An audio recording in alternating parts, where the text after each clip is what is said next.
উজনিৰ 4 জিলা অকলশৰীয়া নহয় অসমৰ প্ৰতিগৰাকী লোকে ব্যথিত এই মহাপ্ৰলয়ত সেয়ে যিয়ে যেনেকৈ পাৰে তেনেকৈ থিয় দিছে বানাক্ৰান্তৰ কাষত দল সংগঠন অনুষ্ঠান প্ৰতিষ্ঠান ব্যক্তি বিশেষে গাড়ীয়ে গাড়ীয়ে হাতে হাতে সাহায্য লৈ উপস্থিত হৈছে প্ৰশাসনে ঢুকি নোপোৱা বহু দুৰ্গম এলেকাত চলি আছে সাহায্য সংগ্ৰহ অভিযান বঙাইগাঁও জিলাৰ গেৰুকাবাৰী জামদহা ছাত্ৰ সন্থাই আজি বান সাহায্য সংগ্ৰহ মিছনত ব্যৱসায়ীসকলে পূৰ্ণ সঁহাৰি দিয়ে ছাত্ৰ সন্থাৰ এই অভিযানত বিজনী প্ৰেছ ক্লাবেও সহযোগ কৰে আহক বান পীড়িতক সহায় কৰোঁ দানে নিজৰ বিপদ দূৰ কৰে হাতে হাতে এনে মহান বাৰ্তা লৈ বান সাহায্যৰ বাবে ৰাজপথলৈ আহিল PM শ্ৰী নীলবাগান মডেল উচ্চতৰ মাধ্যমিক বিদ্যালয়ৰ শিক্ষক শিক্ষাৰ্থী আমাৰ উজনি অসমত যে মানুহৰ বানপানী হৈছে 5খন জিলাত সেই মানুহখিনিয়ে অন্ন বস্ত্ৰৰ কাৰণে একদম হাহাকাৰ হৈ গৈছে আৰু যাৰ বাবে আজি অসমৰ বিভিন্ন ঠাইৰ পৰা সিহঁতক যিমান পাৰে মানুহে কণ্ট্ৰিবিউট কৰি আছে আৰু সেই উদ্দেশ্য লৈ আজি আমাৰ নীলবাগান মডেল উচ্চতৰ মাধ্যমিক বিদ্যালয়ৰ PM শ্ৰী স্কুলখনৰ NSS টিমটো ওলাই আহি গোটা নীলবাগান অঞ্চলৰ পৰা আমি যিমান পাৰোঁ সিমান ডনেশ্যন লৈ আছোঁ যাতে সেইখিনি মানুহক যিমান পাৰোঁ আমি সহায় কৰিব পাৰোঁ আৰু বিদ্যালয়খনৰ অধ্যক্ষ ফাইজ মহম্মদ বৰভূঞাৰ নেতৃত্বত নীলবাগান তিনিআলিত দোকানে দোকানে সংগ্ৰহ বান সাহায্য এই বিপদৰ সময়ত এইটো সকলোৰে মানৱীয় এটা কৰ্তব্য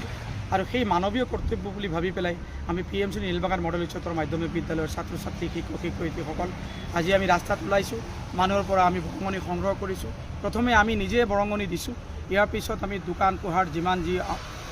নীলবাগান তিনিআলি তাত আমি মানুহৰ পৰা কালেকশ্যন কৰি আছোঁ আৰু খুৰিদ যিসকল মানুহ আছে সকলোৱে মুক্ত হস্তে দান কৰি আছে ৰাজ্যখনৰ বিভিন্ন স্থানত চলি আছে মানুহে মানুহৰ বাবে অভিযান ইফালে BNG ফাউণ্ডেশ্যনছ নামৰ বেচৰকাৰী সংস্থাটোৰ বিষয়ববীয়াই আজি এক সংবাদমেলত বানপীড়িত একাংশ শিক্ষাৰ্থীৰ এবছৰৰ শিক্ষাৰ দায়িত্ব লোৱাৰ কথা ঘোষণা কৰে BPT বেচেলৰ ইন ফিজিঅ'থেৰাপি এইটো এটা 5 বছৰীয়া ডিগ্ৰী কোৰ্চ হয় তাৰ এডমিশ্যন ফিজ বা আপোনাৰ এবছৰত যি দুটা ইনষ্টলমেণ্ট আহিব সেই ইনষ্টলমেণ্ট দুটাৰ দায়িত্ব আমাৰ এই BNG সেৱা ফাউণ্ডেশ্যনে ল'ব bachelor of medical laboratory technician এওঁলোকৰ আমি 25টা চিট নিৰ্ধাৰণ কৰিছোঁ GNM আৰু ANM GNMত আমি 2টা চিট নিৰ্ধাৰণ কৰিছোঁ আৰু ANMত আমি এটা চিট নিৰ্ধাৰণ কৰিছোঁ এই সৰ্বমুঠ 38টা আমাৰ চিট ইয়াতে আছে